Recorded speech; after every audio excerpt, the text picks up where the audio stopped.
der Stille der Nacht, wenn die Schatten am längsten sind, werden die Geheimnisse der Vergangenheit enthüllt und das Schicksal nimmt seinen Lauf.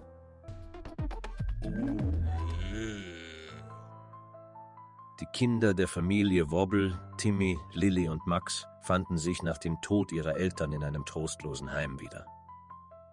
Von den anderen Kindern gemieden und von den Erziehern oft schikaniert, fühlten sie sich verloren und ungeliebt. Selbst Frau Schmidt, die sich vormals so um die Familie bemüht hatte, hielt sie für unwürdiges Leben. Verzweifelt suchten die Wobbles nach einem Ausweg aus ihrer traurigen Situation. Als die Kinder in ihren Betten lagen und sich an ihre vergangenen Tage mit ihren Eltern erinnerten, hatte Timmy eine schaurige Vision. In der pechschwarzen Nacht sah er, wie sich ein alter, betrunken wirkender Vietnamose unter seinem Bett hervorzuschlängeln schien.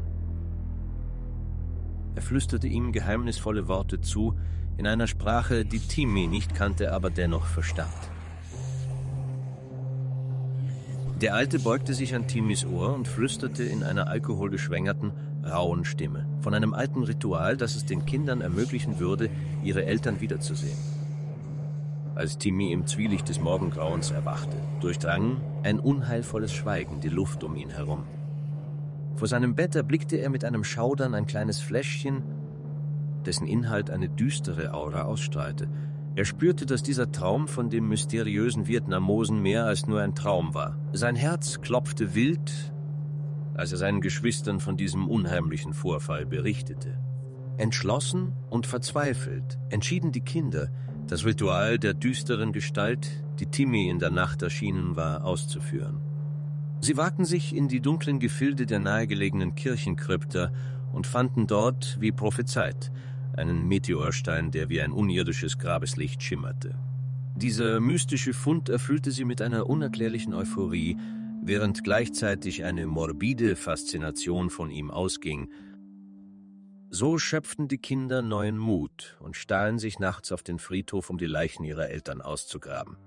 Mit vereinten Kräften brachten sie in die Waschküche des Heims, wo sie in einem Waschzuberg kochten, während sie den Meteorstein zerkleinerten und zu dem Sud gaben.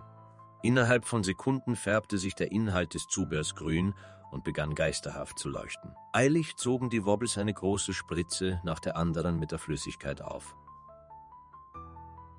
Die anderen Kinder schliefen tief und fest, als die Wobbles die mysteriöse Flüssigkeit in deren Körper injizierten. Ein unheimliches Leuchten erfüllte das Heim, als die Verwandlung begann. Dann am frühen Morgen, als die anderen Kinder erwachten, waren sie nicht mehr sie selbst.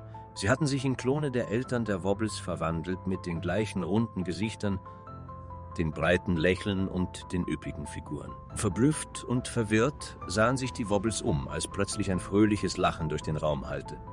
Die Wobbles konnten es kaum fassen. Das Ergebnis ihrer verzweifelten Tat war jenseits ihrer kühnsten Träume. Die Kinder im Heim strahlten vor Glück, als sie sich als die neuen Eltern der Wobbles erkannten. Gemeinsam saßen sie auf dem abgenutzten Sofa und genossen Pizza und Burger, während sie sich über ihre neuen glücklichen Leben freuten.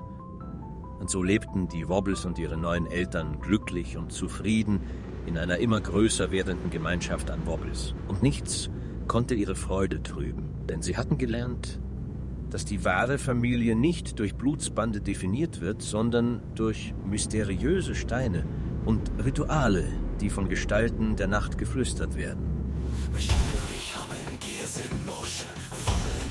Stop with devotion, marching forward in unison we stand. Echoes of power across the land. Wobbles of power.